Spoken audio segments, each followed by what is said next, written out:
respected principal, assistant headmistress, supervisor, teachers, and all my dear friends. Assalamu alaikum warahmatullahi wabarakatuh. And a very good morning to everyone present here. I am very happy to have the opportunity to express my thoughts on this auspicious occasion of Independence Day.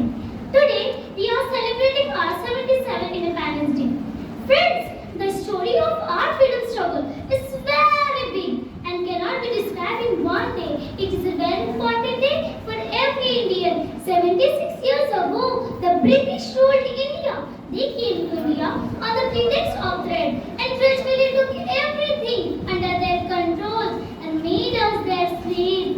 Then, on 15 August 1947, India became independent. After many agitation and battles, many freedom fighters like Jawaharlal Nehru, Ashfaqullah Khan, Sardar Vallabhbhai Patel, Sir Syed Ahmad Khan, Subhash Chandra Bose, Mahatma Gandhi, Maulana Abul Kalam Azad, and many more sacrificed their life to get freedom for India. We are very fortunate to have found such great freedom fighters and revolutionaries in history, and they liberated not only the country but also the coming generation from the slavery of the British. Today, our country is moving toward progress in the field of science as well. Recently, 14 July 2023, ISRO has launched Chandrayaan-3 toward moon, and it is the biggest achievement for all of us.